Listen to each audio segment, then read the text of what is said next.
everybody, my name is Meg Traceder and I am the Adult Services Librarian here at the beautiful Azle Memorial Library.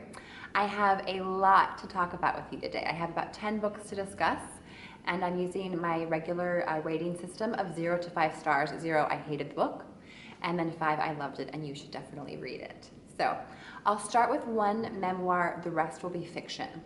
The first one is called Life from Scratch by Sasha Martin. And I gave this about 3.5 stars. The first half of the book I inhaled. I could not put it down. It was engrossing. And the second half lagged a little bit. So here's the premise. It's about a young girl in the beginning and her childhood. And she has an incredibly rough upbringing. She never knows her father. And her mother is this bohemian. She uses very unusual methods to raise her 2 children. It's this girl and her brother.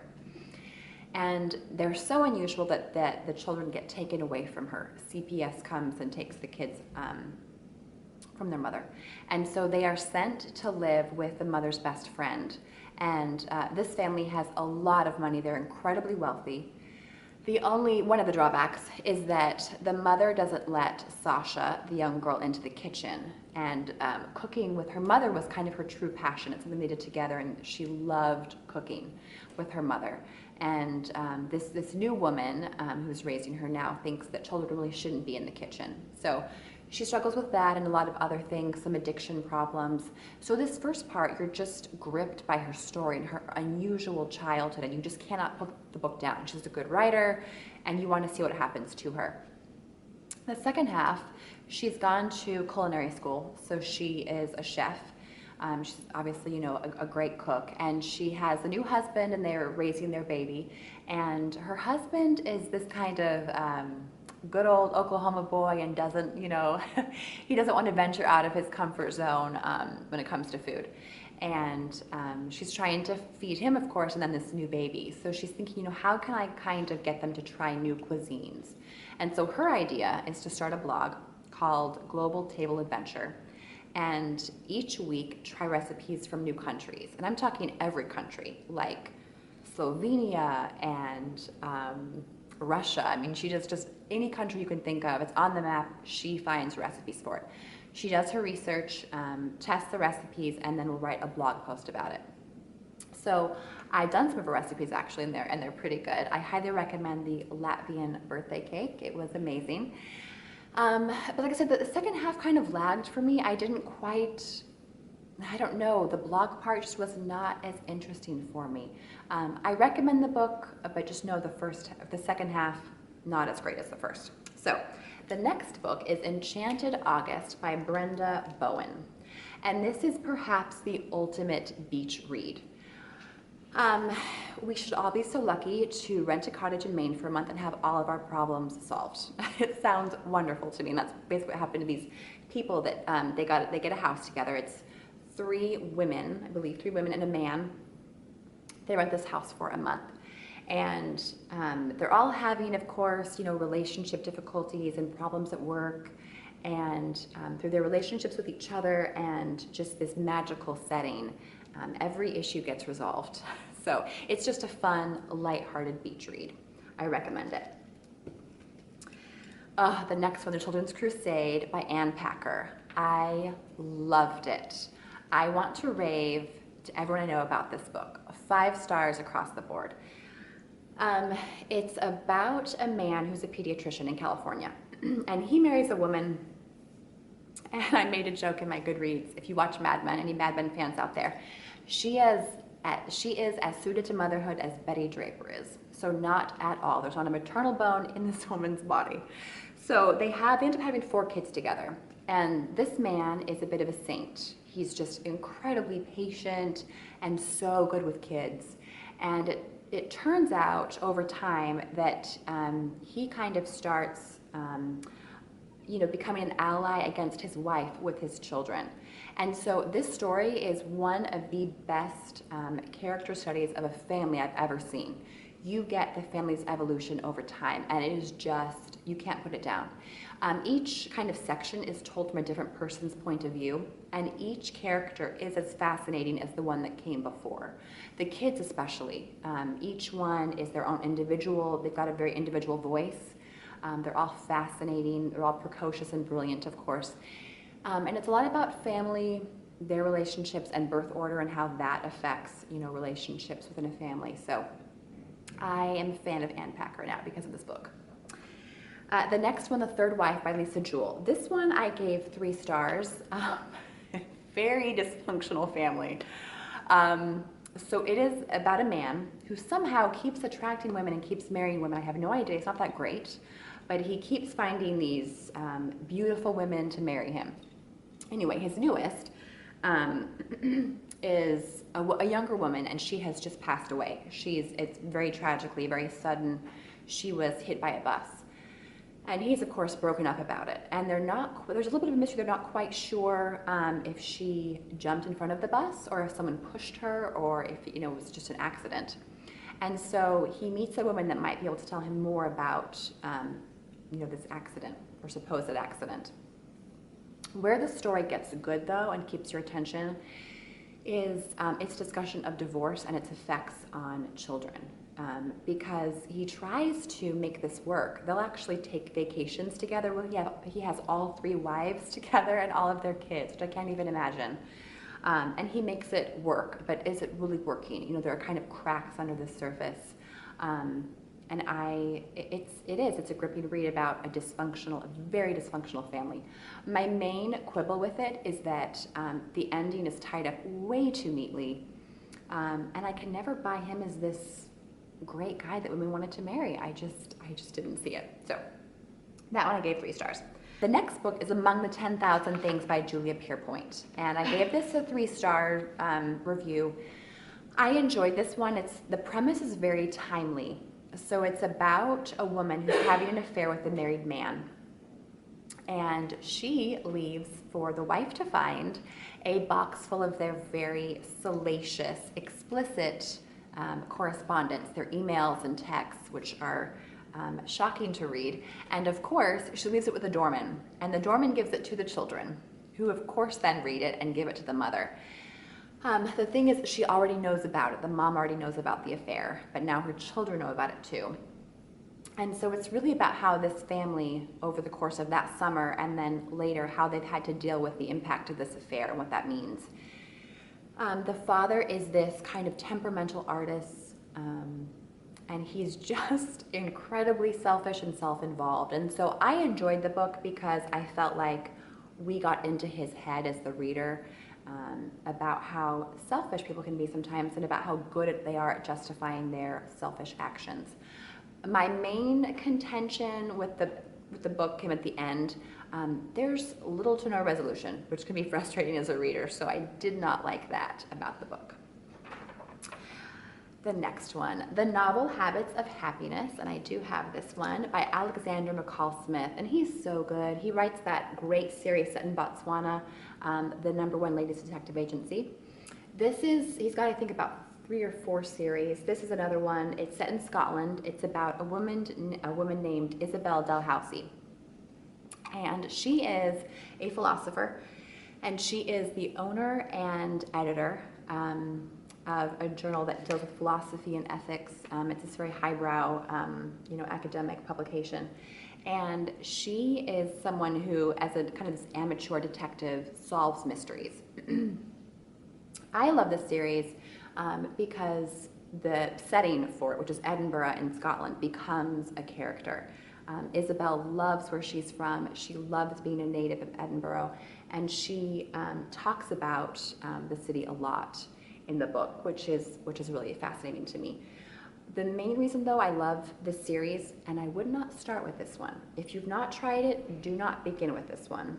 Just my caveat.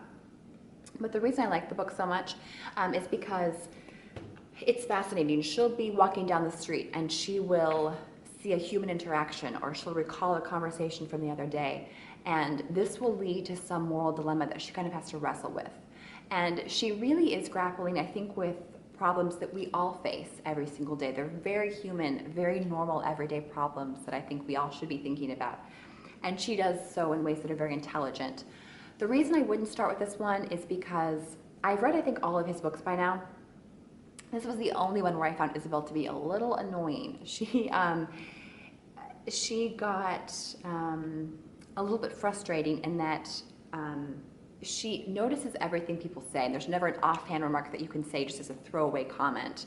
She picks up on everything and runs with it, and that would get old after a while. The other thing is the mystery in this one I didn't really care about. It wasn't interesting, I thought it was contrived, and I didn't buy the premise. So I wouldn't start with this one, but I would still read it, I still recommend it, and I love him. So highly recommend reading him. The Rumor by Elin Hilderbrand. So I love Elin. I read her every single summer. She always publishes a summer book. She also has started now, I think, publishing books in at Christmas time too.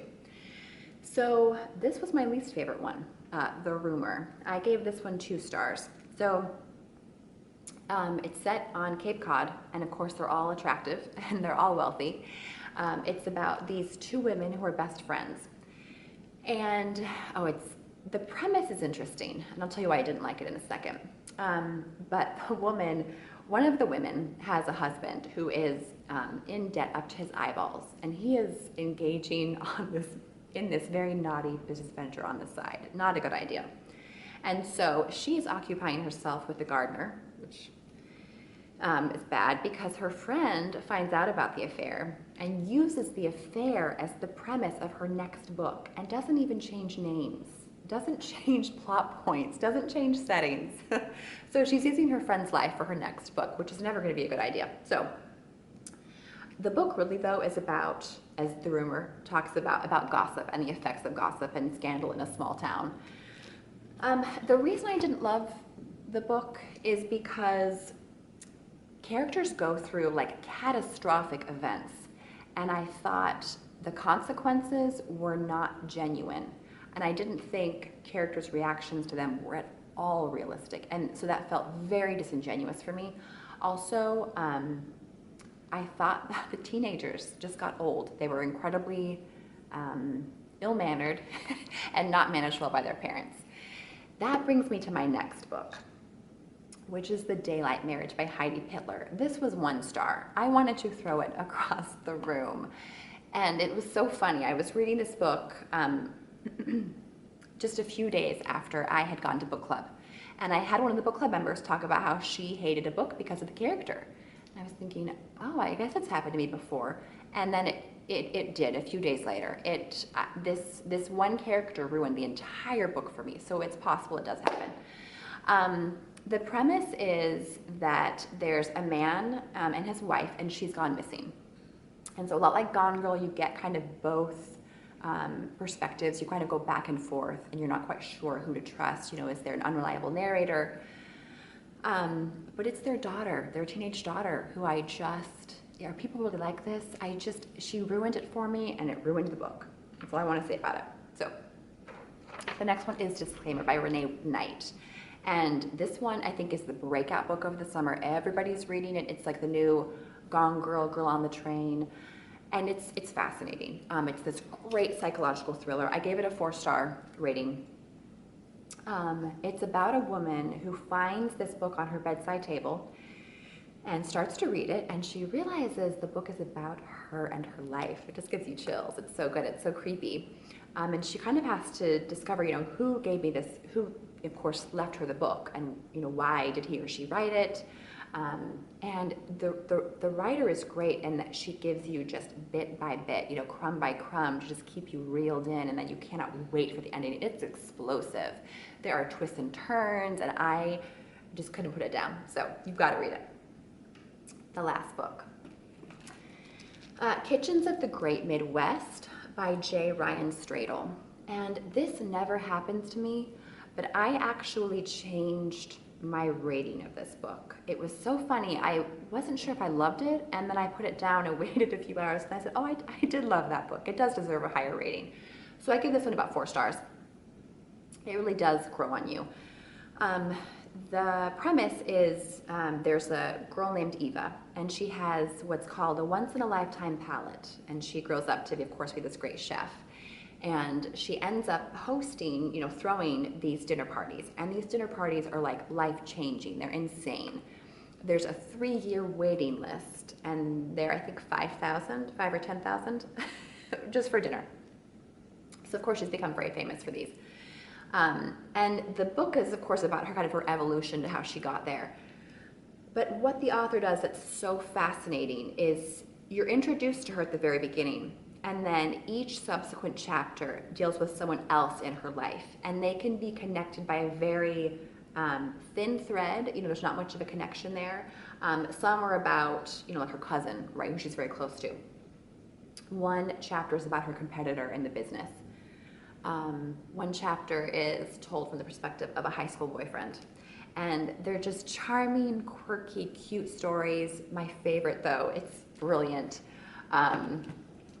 It's about a woman in a Midwestern state. I'm not quite sure if she says at this point, because they move across, of course, geographically in the story. But this particular story is about a woman who joins, or she enters a bake-off contest. She does these great cookie bars, right? She's famous for them in her town. And she always wins, but this year it's different. There's some competition that's come into town.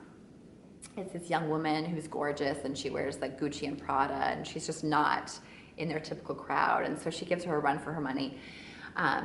But the author is great in that he skewers everyone, like foodies, you know, food snobs, locavores, religious hypocrites, you know, Midwestern culture. No one's left unscathed, and the stories are just hilarious and quirky and heartwarming. My only problem with the book was that by the end, I didn't feel like I knew Eva as a character, and she's supposed to be the main character, right, the protagonist, because the author spends so much time on other people that are incidental to her. So at the end, I didn't really care as much about Eva as about some of the other characters, and that was a bit frustrating to me, but I loved the book, and I highly recommend it. So those are my 10 books. I hope you get to read and enjoy at least some of them. Thank you.